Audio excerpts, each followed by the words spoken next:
So you've written this article. It was originally published in the Telegraph, I believe, about how the UK government are refusing to release excess death data in relation to the COVID vaccines in case it hurts people's feelings. Yes, yes. So essentially, it was Dr. Claire Craig, the diagnostic pathologist, and Uh-huh. along with Us for Them, the campaign group, they were basically requesting via Freedom of Information Act requests for the data, the excess deaths data. So they wanted to know the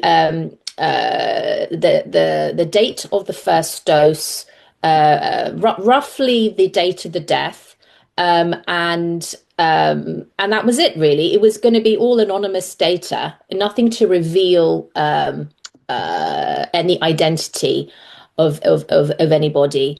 And the UKHSA basically refused, and they took it all the way to a tribunal, but their appeal got dismissed. They were very concerned about it leading to misinformation, that people were going to jump on this and link the deaths to the COVID vaccines. And obviously, it's undeniable at this stage that there is such, evidence for these deaths caused by these COVID shots, which are highly toxic, completely experimental, never passed really any proper safety studies or anything like that.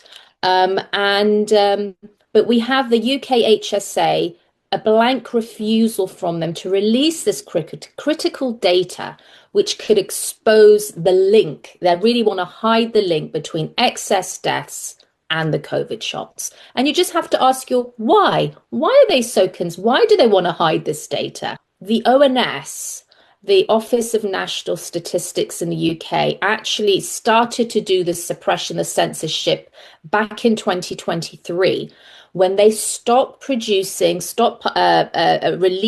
data sets on deaths by vaccination status for England. So their final publication covered deaths right up until May 2023.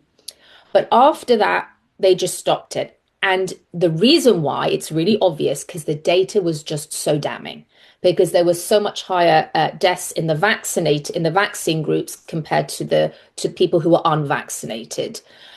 So they had to hide the data. It was too damning. So that's what they did. And just, again, their blank refusing to release this critical data. And they have no excuse not to give it, because there's no way. I mean, it's anonymized data, right? And they are just so scared. They're scared for the, reprisals. I mean, it's like this is the government that was pushing and promoting and coercing people to take the shots. And now, for a long time, we've known they've been, very, very dangerous, very high risk. And they want everyone to know who had the shots. And now they don't want anyone to know who had the shots. Well, this is also the interesting thing, because do you remember those tallies they did early on during the kind of pandemic? It's like, oh, so many people have died. Every day we'd have a tally of who died of COVID. Yeah. But it's complete radio silence when who's died from the COVID shot. It's not even silence. It's a systematic campaign of suppression, of concealing the data. This is a coordinated campaign.